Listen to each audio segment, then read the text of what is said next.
You're tuning into the deep dive Yeah. because you want to get a real grip on a topic, understand what matters, and, well, do it efficiently. Absolutely. Get straight to the point. And today, you've given us a really interesting piece of analysis. It's a report from SmartBet AI, and it's looking at the upcoming Premier League match between Brighton and Hove Albion and West Ham United. That's set for April 26, 2025. Yeah, it digs into quite a bit, the match info, injuries, how the AI model itself actually works, and of course, its predictions. Right. So we've got the full rundown. Our mission here is to unpack all that, pull out the key insights, and give you a clear picture of what this AI thinks might happen. Let's dive in. Sounds good. And what's compelling, I think, isn't just a prediction, but how it gets there. This blend of statistics and machine learning, it's quite sophisticated. Okay, so let's set the stage first. For everyone following along, the match is Brighton and Hove Albion versus West Ham United. Yep. April 26th, 2025, 10:00 a.m. Eastern Time. And it's at the American Express Stadium in Falmer, England. The Amex, yeah. We even have the weather forecast. So picture this. Afternoon game. Temperature around 58 Fahrenheit. Okay, pretty mild. Cloudy. Maybe a chance of brief showers. Sounds very English football, doesn't it? It does, standard. There's also a bit of wind mentioned, west-southwest at 17 miles an hour, gusting up to 20. Humidity is quite high, 80%. Right, and a 55% chance of rain, but only like 0.02 inches, so maybe just a bit damp. Yeah, probably not a downpour, but maybe enough to make the pitch a little slick. Could be. It can affect the ball speed, maybe how players approach tackles, that sort of thing. Even the wind could factor into longer passes or set pieces. Minor details, but they add up. Definitely. Now, something usually less minor, the injury report. And Brighton seems pretty hard hit here. Yeah, looking at the list, it's quite extensive. First up, João Pedro. He's a forward. 27 matches, 10 goals, 6 assists. That's significant. Out with a red card suspension until mid-May. Ouch. That's a big miss up front. Then Jan-Paul van Hecke, defender, 30 matches. He's out, return date unknown. Joel Veltman, another defender, ankle issue, hoping for early May return. 2 defenders down already. And it keeps going. James Milner, midfielder, thigh injury, out till late May. Ferdi Kadioglu, midfielder, foot injury, also late May. Adam Webster, defender, thigh, late May. Okay, wow. Jorginho Rutter, another forward, 28 matches, 5 goals, 3 assists, ankle, out till late May. Tariq Lamptey, defender, ankle, early maybe. And Igor, defender, thigh, possibly out until June 1st. So that's Pedro and Rutter, 2 key attackers, plus Van Hecke, Veltman, Webster, Lamptey, Igor.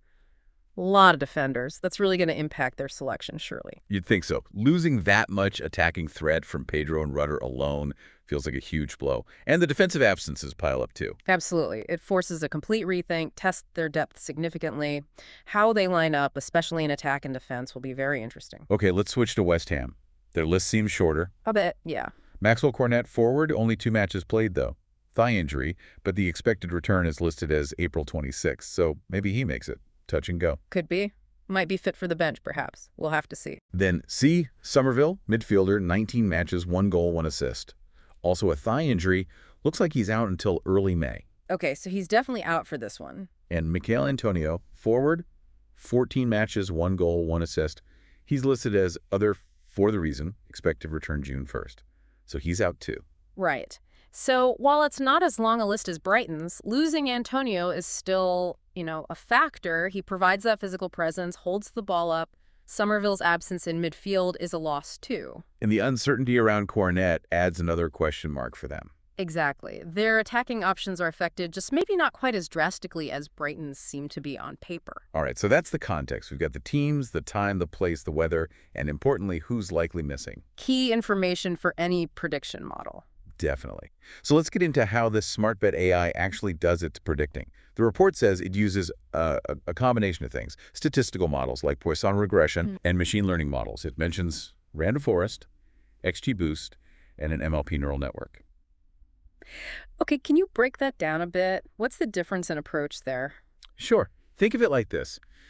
They're trying to predict the future, right? But using different tools to look at the past data. Poisson regression is a classic statistical method. It's really good for predicting counts like how many goals a team is likely to score. Okay, so it focuses on the number of goals. Yeah, based on factors like pass scoring rates, opponent strength, home advantage, things like that. Then you have the machine learning models. Random forest, XGBoost, neural networks. These are more like complex pattern finders. Pattern finders. Exactly. You feed them tons of historical match data, not just scores, but maybe possession stats, shots, corners, player involvements, you name it. And they learn intricate relationships, subtle patterns that humans might miss, which could indicate a higher chance of a win, a loss, or a draw. So Poisson is maybe more about how many goals, and machine learning is trying to predict the result win, lose, draw. Is that a fair simplification? That's a pretty good way to think about it, yeah. And this SmartBet AI adds more layers. It uses something called bootstrapped Poisson. Bootstrapped. It basically means they run the Poisson calculation many, many times using slightly different samples of the past data each time. This helps them understand the range of possible outcomes, the uncertainty. That's where you get those confidence intervals from, like goals between 0 and 5. Ah, okay. So it gives a probability range, not just one number. Precisely. And they also use dynamic ELO ratings. You might know ELO from chess. Right. Measures player strength. Similar idea, but for teams. It goes up when you win, down when you lose, adjusted for opponent strength. And crucially, this model adjusts those ELO ratings based on current injuries. That makes a lot of sense. A team missing key players isn't as strong, so their effective ELO should be lower. Exactly. The report gives Brighton's adjusted ELO as 1536.6195. And West Ham's. West Ham is at 1480.2948. So based purely on that adjusted strength rating, Brighton has a slight edge going in.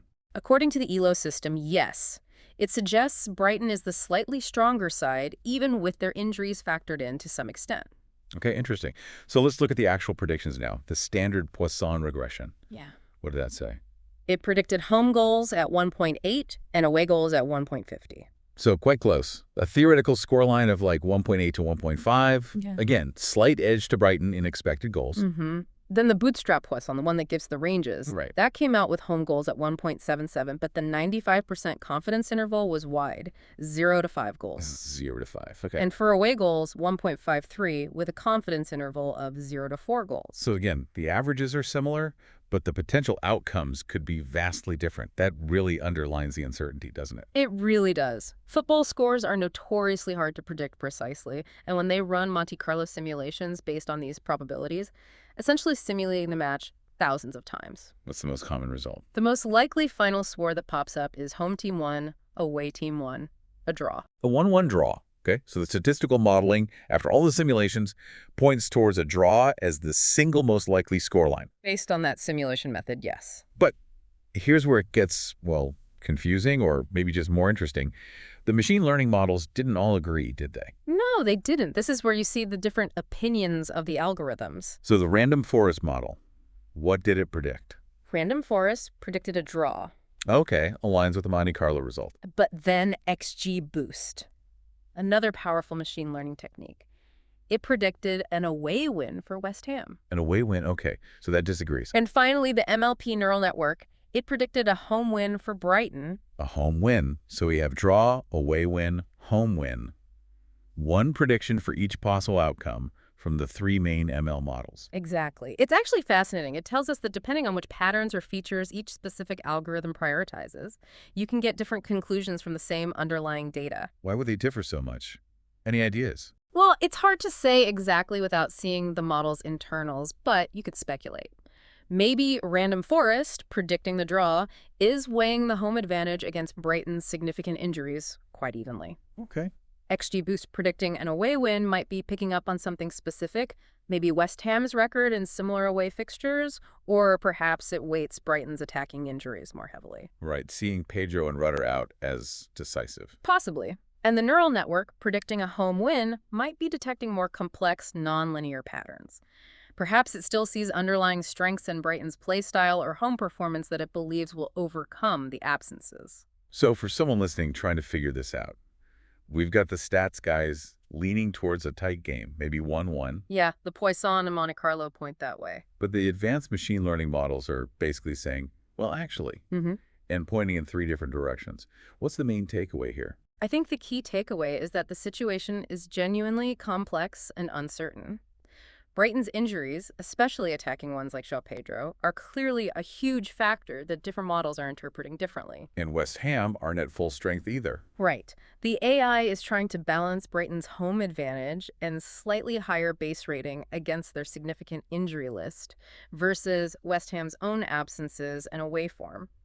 There isn't one simple answer from the data. And it's crucial, like you said, and the report stresses this too. These are just probabilities, not guarantees. Absolutely not. They're statistical tendencies based on historical data. Football throws up surprises constantly. One red card, one wonder goal, one goalkeeping error. Can change everything, yeah. The report even has a disclaimer about this being for informational and entertainment purposes and warns about responsible gambling. Which is important. These are tools for analysis, not crystal balls. Okay, so let's try and summarize this deep dive for everyone. The SmartBet AI analysis of Brighton versus West Ham gives us well, a mixed but really interesting picture. Definitely mixed. The statistical side, the Poisson models and simulations, they suggest it's likely to be close, maybe slightly favoring Brighton on expected goals, but the most probable single scoreline is a 1-1 draw. But the different machine learning algorithms, the random forest, XGBoost neural network, they're split. One says draw, one says away win for West Ham, one says home win for Brighton. It really highlights how different analytical methods can focus on different signals within the data, leading to varying outlooks. It's a good illustration of the challenges and nuances in sports prediction. So it leaves us, and you, the listener, with the final thought, I suppose. We've seen these contrasting AI predictions. We know about the key injuries, particularly for Brighton. Yeah. So what do you think will actually be the deciding factor on the day? Will Brighton manage to find goals without Pedro and Rudder? Can West Ham capitalize, or will their own missing players limit them?